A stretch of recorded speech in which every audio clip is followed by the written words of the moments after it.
So ayun guys, no. Ano lang tayo, no.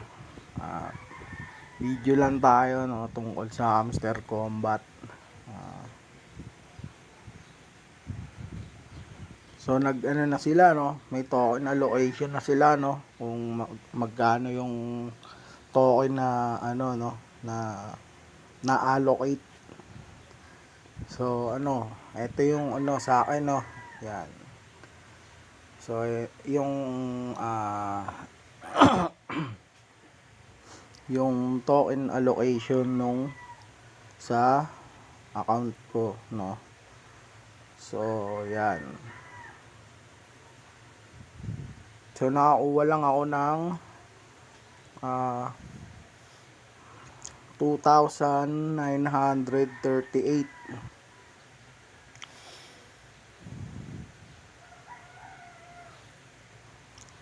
no. Yan, tapos merong ano, no, yan.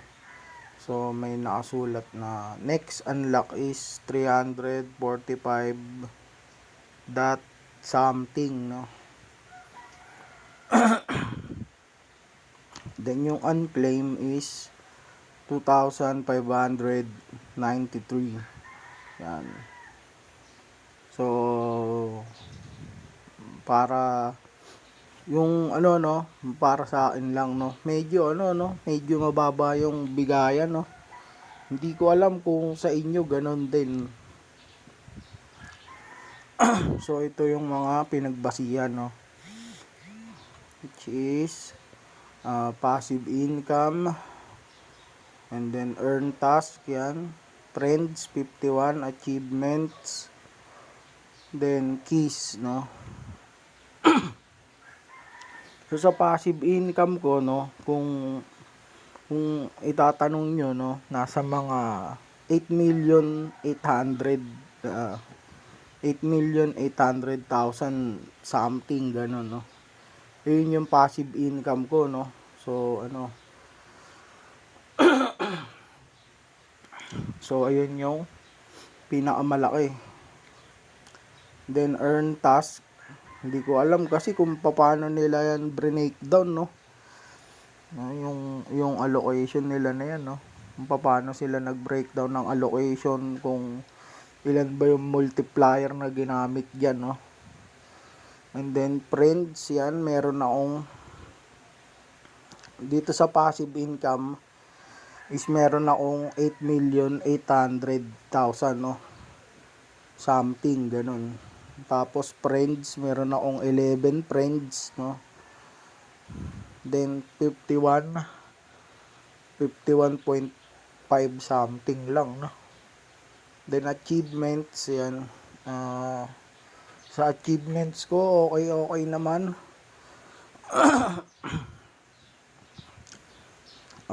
Ano lang yung hindi natin na-unlock na achievement doon, dalawa. Yung isa, yung parang ano, yung isang achievement na yung mga naunang naglaro na nakakuha nun, no. Tapos yung cheating is bad. Yan, syempre wala tayo nun, no. Tapos yung keys, ayan, 716.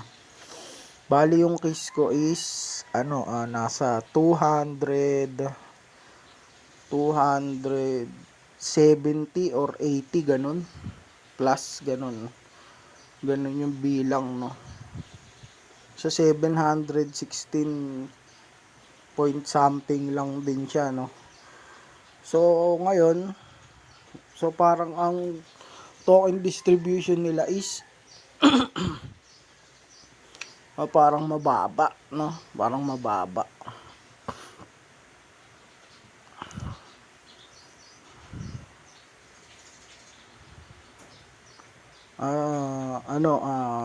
Sa mga nakakapanood nito, no, so sa inyo, comment down nyo naman, no, kung ilan yung nakuha yung token allocation, no, yung ilan yung passive income nyo, no, then earn task, friends, achievement, and keys kung ilan, no. So para malaman natin kung ano, no, kung makita natin yung comparison, no, kung paano sila nag-breakdown, no, kasi yung iba ano lang 7 million PPH lang, pero pero yung 7 million PPH pero maraming friends and kiss, umabot sila ng 4,000 may umabot ng 4,000, no. Tapos sa isa kong account, no, may isa pa kasi akong account, guys, para sa para sa comparison lang, no. Syempre alam mo naman, sayang din yan, di ba? Para meron tayong pagtingin ng comparison kung ilan yung no. So dito sa isa kong account, no, which is nakakuha ng 2043 na token, no. So meron siya next unlock ng 240, then unclaim ng 1,803, no. So yung isa kong account nasa 7.6 million, no. So ang passive income niya is nasa 1,681. So halos konti lang yung naging pagitan ko dun, no. 8 million, 8.8 sa akin, no. 8.8 million sa akin, which is lang 1,977. Then yung isa ko nasa 7.6 million, 1,681 na yung inabot nung niya, no, token allocation na niya dun sa passive income, no. Tapos yung earn task, kasi nga hindi ko naman masyadong nilalaro yan, meron lang siyang 3.4 something ganun, no. Tapos yung friends nun is meron yung friend na apat lang yung friend niya, no. So 18.7 something ganun. So sa akin 11, 51.5 something, no. Then achievement, kasi nga hindi ko masyadong nilalaro yun, no.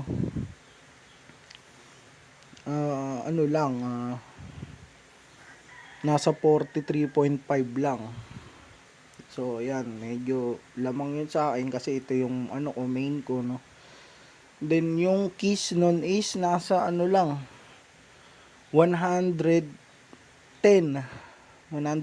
lang yung keys nun. So meron lang yung 296.7, no. Then yung sa akin 280 ganun, 280 plus 716, no. So ayun yung isa kong account, no. So meron lang din siyang 2,043 yung nakuha niya na token allocation. So para sa akin, no, mababa yung token allocation na yan, no. Hindi ko alam kung gaano karami yung pinagbigyan, no. Sana i-post ni Hamster, no, kung ilan yung nabigyan, no, ilan yung na-allocate na tao, no. Sana maging transparent din sila doon, no, kung ilan yung na-allocatean na tao, kung gaano kadami, no. Then kung paano nila break down yung token allocation, no, gaya ng yung formula ganon, yung kung ilan yung multiplier nung passive income, ganon, earn task, friends, achievement, and keys, no. Sana i-post nila yun kung paano nila breakdown, no, para naman medyo alam natin. Then medyo medyo tayo, no, makaramdam tayo nung transparency, no, na dun sa pag-allocate nila ng token, no. So so ngayon, no, parang naging hindi mahalaga yung ranking, no. Parang hindi naging mahalaga yung ranking sa pagkakataon na to, no. Ito lang yung na-highlight na allocation, talagang dun lang nagmula. Kasi mayroong grandmaster na malaki pa din yung nakuha eh. Lalo na yung mga nag-grind nung keys, no. So ayun, no. And then so ganyan yung ano natin, no. Ganyan yung token natin. So anong plano, no? Anong plano natin sa token natin? Ano ba? Comment kayo sa baba, no, kung anong plano nyo sa token nyo. Isi-sell nyo ba? I-hold nyo ba, no? So kasi parang nakita ko, no, parang kaya siya lumiit, no. Kaya siya parang lumiit yung token allocation natin. Gawa nga nung yung mga exchanges, no. Parang na-allocatean din sila nung mga token, no, para dun sa mga pa-event, no, na dadating, no, mga pa-event, 'di ba? Yung katulad kay Binance, ganito, ganyan yung event niya, no. Tapos kay OKX ganun din, may event din. Then kay Bybit, no, kay EBI ganun din, kay kasi sa alos lahat eh. Kahit kay crypto.com meron din siya no. Pero tayo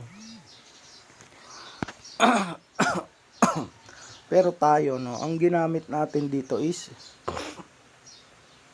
yung Telegram wallet, no. So bakit tayo nag-Telegram wallet? So ayun, no.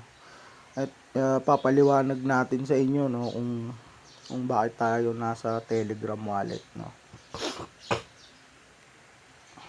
Ang unang dahilan kung bakit nasa Telegram wallet is convenient. Madali siyang pumasok. Although hindi natin alam kung may gas fee pa yan o ano, no.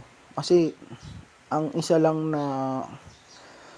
isang exchange lang na talagang na pinpoint nila na no gas is yung EBI exchange, no. So yan, hindi ka na pwedeng magpalit ng withdrawal, no. Kaninang umaga parang mayroon pa eh, mga bandang 4 to 5 AM may naitapaong reset reset withdrawal option, tapos ngayon wala na, no. So yan, no. Bakit tayo nasa Telegram? So ang una natin dahilan is yung convenient. So madali siyang gamitin, no.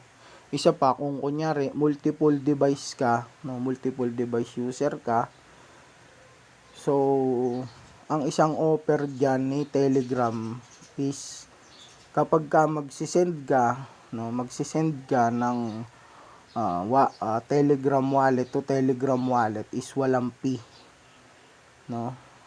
Yun lang yung nakikita kong ganda ni Telegram wallet, no.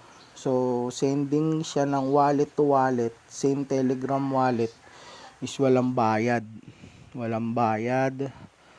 Pag magsuswap ka USDT to TON, o kung gusto mo ng Notcoin, and then dogs, and then yung iba pa nila na available na coin doon, no.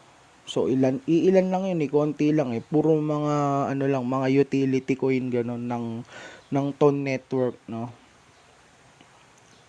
So kung gusto mo mag-swap doon, walang bayad yun, no. Walang bayad yung pag-swap. Kasi kung i-compare mo, kunyari magto-TON Keeper ka, ganon, TON Keeper, OKX, 'di ba? Bybit, BitGet, ganon. So kada galaw mo dun is may bayad, no. Kada galaw mo dun may gas fee. So gas fee. Although konti lang naman pero nababawasan pa rin eh. 'Di ba, no? So yung convenience ng Telegram wallet is ano, is para sa akin mas convenient siya, no? Yung convenience niya masyadong good to be true. 'Di ba? Kumbaga, no. So ayan, no. And then isa pa, no, isa pa kung bakit nasa Telegram wallet tayo is so yun nga, no, tinatanong ko kayo kung anong plano nyo sa coin nyo, no. Kung ibebenta nyo na ba yan, no. Kaya yung mga kinonek nyong wallet is kunyari Binance, OKX, Bybit, Bitget, nasa centralized nasa centralized exchange na agad para pag ano, no, nakatapat na, no, naka-spot trading na agad. Then pag receive, liquify na agad, no. So palit na agad, benta na agad. So nasa sa inyo 'yun, no, kung 'yun yung strategy nyo, no. So nasa sa inyo. Pero para sa akin, no, i-take advantage nyo yung opportunity na ibinibigay ng mga exchanges na event, no. So 'yun, ano nyo, i-take advantage nyo yun kasi maganda 'yun para yung token ninyo, no, kung naliliitan kayo is lumaki pa. Gaya nung parang magi-staking ka, no, which is merong 50% APY, no, tapos 100% APY. Si Binance yata 300 APY, 300% APY din, no. Then si Telegram wallet ganun din. Ano din siya, meron din siyang pa-event na is na 300 APY, no. So ano mo, i-stake mo yung coin mo, no, i-stake mo yung coin mo, then for 7 days, no, tutubo siya, no. So ang bilangan nila doon is 300 APY, no. So ano ba yung APY?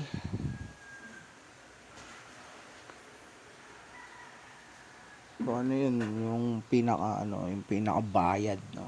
Pinaka tawag dun, pinakabayad, no, na tubo, ganon, tubo nung coin na in-stake mo dun, no, sa platform.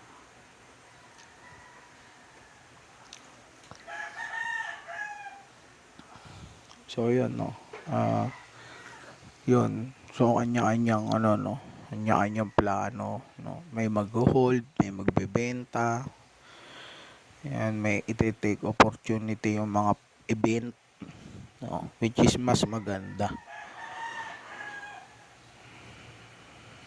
At saka isa pa yung tawag dito, yung yung na ba yun,